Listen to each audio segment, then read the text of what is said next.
جب مسجد نبوی کی تعمیر ہوئی تو شروع میں کوئی ممبر نہ تھا۔ حضور اکرم صلی اللہ علیہ وسلم جمعہ کا خطبہ ایک کھجور کے خشک تنے کے ساتھ ٹیک لگا کر دیا کرتے تھے۔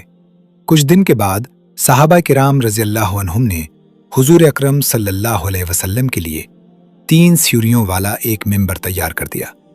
جب حضور صلی اللہ علیہ وسلم پہلی بار اس ممبر پر رونق افروز ہو کر جمعہ کا خطبہ دینے تشریف لائے اور کھجور کا تنا حضور صلی اللہ علیہ وسلم کے ٹیک لگانے کے شرف سے محروم ہو گیا تو اس سے رونے کی آواز آنے لگی۔ حضرت ابن عمر رضی اللہ عنہما فرماتے ہیں وہ کھجور کا تنا بچوں کی طرح رونے لگا۔ حضرت جابر بن عبداللہ رضی اللہ عنہ فرماتے ہیں کھجور کے اس تنے سے حاملہ اونٹنی جیسی آواز آتی تھی جسے ہم نے خود سنا۔ صحابہ کرام رضی اللہ عنہم حیران ہو گئے کہ کھجور کے خشک تنے سے رونے کی آواز آ رہی ہے، مگر یہ کسے معلوم تھا کہ اس تنے کو کسی حسن والے کی جدائی رلا رہی ہے۔ حضرت سہل بن سعد رضی اللہ عنہ فرماتے ہیں حنت الخشبہ فاقبل الناس الیہا حتی کثر بکاؤہم۔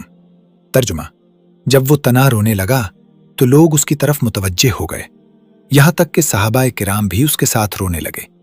ستون کی حالت دیکھ کر صحابہ سر بسر روئے۔ تمام حاضرین مجلس خیر البشر صلی اللہ علیہ وسلم روئے۔ دل آیا جبکہ چوب خشک کو آقا صلی اللہ علیہ وسلم کی مہجوری۔ کہو پھر عین غیرت سے نہ کیوں کر ہر بشر روئے۔ آخر حضور اکرم صلی اللہ علیہ وسلم ممبر سے نیچے تشریف لائے اور اس تنے کو اپنے مبارک گلے سے لگا لیا، پھر وہ خاموش ہو گیا۔